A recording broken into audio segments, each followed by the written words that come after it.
Thank you, good to be here. Job's pretty well done now, actually. I feel it's got nowhere to go.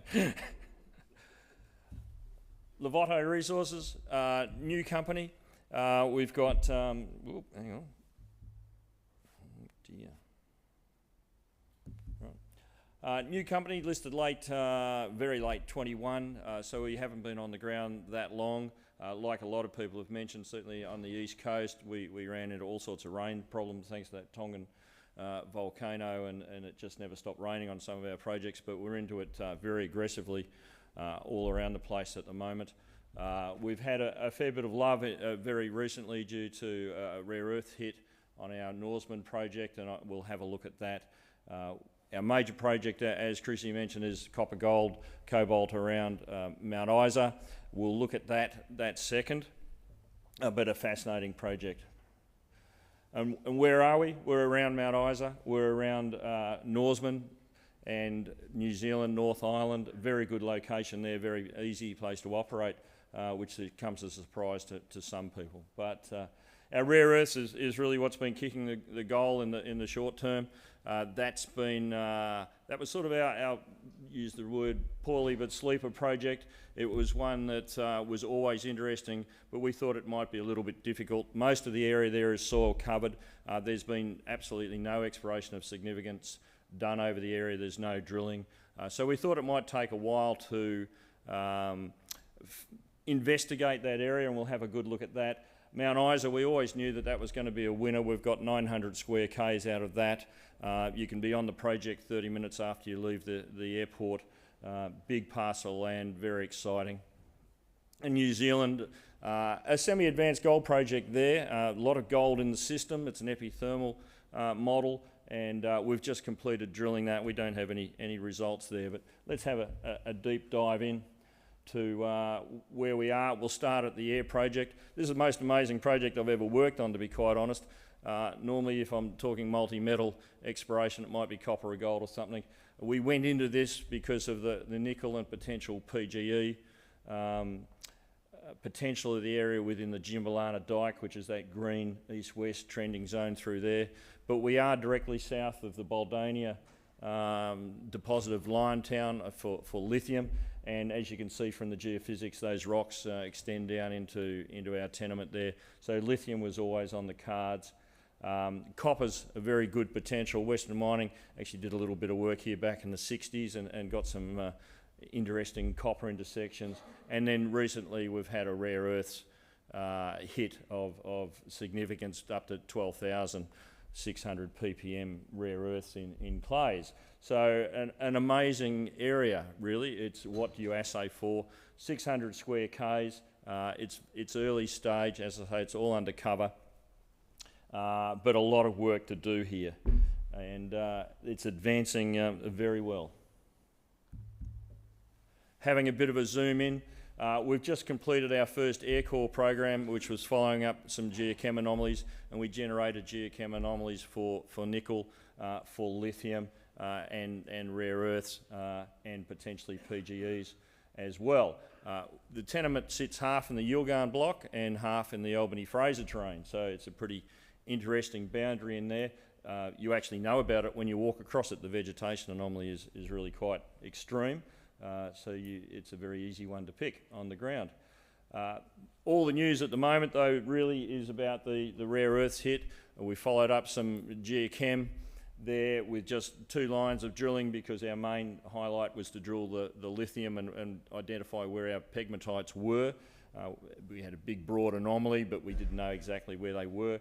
So while we were doing that, we put a couple of lines across the rare earth and came back with some very, very interesting results and up to 12,000 ppm. So as a first pass, let's have a look-see to what we've got. It was a staggeringly good result. A lot of work to go here. We've got some metallurgical test work happening on this at the moment to determine what's the best and optimal processing route for this material. The anomaly itself is about 8 kilometres long. We've drilled two lines 500 metres apart. Both of them have come back with very, very good results and open in all directions. So it's got a long way to go, but as a first pass, it looks very, very interesting. We'll be back into this area very shortly with an RC rig and following up the lithium potential of the Pegmatites. The Eyre core rig couldn't go through the Pegmatites, they're too hard. It was really just about finding where they were. So we'll get back into there, and we'll also drill some nickel and PGE targets as well. A very, very interesting target that's aligned to the Pegmatites, and on that map you can see where the Pegmatites, where we now know they are. But adjacent to that is an ultramafic unit. We've got significant intersections of up to 0.15% nickel in oxide material, so we're not into the hard rock there. These systems look very similar to what we're seeing at Galileo, just further along from us, and it'll be very interesting to see what comes out of the RC drill on these. I think there's a very good potential for nickel, nickel and PGEs within this zone. So a fascinating area and a lot of work to go, but we're going to be seeing some pretty interesting results come out of this in the very near future. A little bit more on the nickel and the other geochem anomalies. This is within the Jimbalana Dike. 0.1% nickel in soils, incredibly high values for soils, and with coincident EM and coincident copper, and in some cases chrome. So we look forward to following these up. And as I say, it's quite unique to have so many different options on one project area. And just another example of more nickel anomalies. They're nice and tight, they tie in with geology. I should mention the rocks under here are norites, and if you're going to go looking for nickel around the world, it doesn't get any better than drilling norite rocks. Mount Eyre, our lead project, 900 square k's of ground, just outside of Mount Eyre, literally 30 minutes drive from the airport, directly south of the main operation as well. The tenements there we acquired from a deal with RIU. They were actually the exploration licenses that formed the main Mount Eyre mining leases. Very little work being done on them, amazingly. Very little work done on the project area itself. We're starting intensive soil geochemistry at the moment. Geological mapping, we've got a big team out here in the field. We've got 4 geos and 8 fieldies going hard at the moment. Our biggest single issue here is prioritising targets, and there's a lot of them. And this area, the only analogy I can relate to this area is that when I first went to Kalgoorlie in the very, very early 80s, Kalgoorlie was surrounded by lines of workings with no drilling, and that's what this area is like. There's workings all over the place. Long lines up to 4 kilometres long of historic workings. There wouldn't be 40 drill holes in the 900 square kilometres of ground here, and the majority of those have mineralisation in them. It's quite amazing that you're in one of the world's great copper provinces.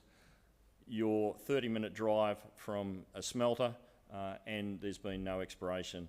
And from what you've seen from other presenters that have been up here over the last couple of days, there's a lot of activity happening in this area. There's more news coming out of here every week now than what used to come out every year. And there's a lot to go on this area, and we're getting into this big time now. We'll have a look at a couple of the areas there, just to give you a feel for what's going on. One of the lead projects, Yamamilla, 4 kilometres of strike. Geochem with a coincident VTEM anomaly sitting over the top of it. It was drilled more than a few years ago. There's a drill hole about every kilometre. Every one of those holes is mineralised, and nothing's been followed up. So looking forward to getting up there and getting into this. As you can see, a big working at the end of the zone there. The other really interesting thing about this area is the amount of cobalt that we're seeing. It was never really assayed for, but we're getting up to 9% cobalt in rock chips around the area. So as a copper, gold, cobalt credit, it could be very, very interesting what comes out of this. And this is one of probably 40 different targets within the area. Just another look at a slightly different model. The last one was probably a sulfide hosted zone. This is particularly an iron oxide zone. There's a lot of magnetite alteration. Logistically, it's a bit tricky. It's fresh rock from surface here. You can't drive over it. It's pretty serious walking to get over some of it. But some of the early trench work that was done pre-us, but we have replicated 10 metres at 5.6, 15 at 6.6. Really quite amazing results from near surface, an area that does not have a drill hole in it, and there's only one track in the bottom. We're looking forward to getting some IP in here and seeing what it looks like in IP. Because it's an iron oxide deposit, it doesn't stand up with VTEM, so it's really something that we need to follow up with IP. But some pretty amazing results in an area that doesn't have a drill hole in it, and you know, these aren't near surface oxide things. This is an outcropping potentially deposit. Finally, Ohakuri, New Zealand, North Island. We're about 50 kilometres west of Rotorua. Very, very easy area to operate. The last tree around here was cut down about 120 years ago, so environmentally very, very few issues. It's an advanced project. It's been explored for about the last 40 years by various players, including Cyprus. There's been 10,000 metres of drilling done. That drilling identified very broad zones of gold mineralisation over a big area. And the area is 2 kilometres by 1.5 kilometres. The zone is pretty well from surface, 100 metres thick, and runs about 0.2, 0.3. So very low gold, but significant amounts. And if you multiply 2 kilometres by 1 kilometre by 100 metres by 0.2, you get a lot of ounces. I'm not allowed to do that calculation because they'll lock me up. But there's a lot of gold in the system. What are we looking for there? We're looking for where that gold came from. So there's got to be deep feeders. The mineralisation can't come from the top down. There's got to be deep feeders. We've done some geophysics over this that has given us some interesting targets. We've literally just finished drilling this, and I'm off to have a look at this project when I leave here. So we haven't seen the assays yet. It's a very, very interesting zone. It certainly has potential to be a replica of Waihi, which is a higher grade underground operation, very low footprint. In fact, Waihi's right in the middle of a town. So it's been an incredibly easy place to operate. It's not what you think when people think of New Zealand because of where we are. It's easily the easiest area we're operating out of the 3 projects. So there's a fair bit of interest in this. That's why we went there. We had a good geophysical anomaly. The mag anomaly sitting over the top was very, very similar to Waihi. That's what attracted people. They did some surface geochem. That proved to be nearly meaningless because there's a thin layer of ash, up to 5 metres thick over the top, very recent volcanic ash, and by very recent, I'm talking a couple of 100 years. But it's a full epithermal system, seeing a lot of grade floating around. It's really, where are those high-grade zones? Are they still mineralised, or have they drained out? That's what our drilling was designed to test. We're seeing some pretty interesting rocks come out. We don't have the assays yet, and they'll be out shortly. So that's about it for us. We're in Tier 1 locations, all very interesting, all have huge potential. We're certainly multi-commodity, more than most. Most of that was intentional, but we've certainly come up with a couple of things that weren't intentional. All are very, very interesting. And all work to what people are going to need in the future. So looking forward to getting some news out and getting the teams on the ground big time this year after a pretty wet year last year. Thank you.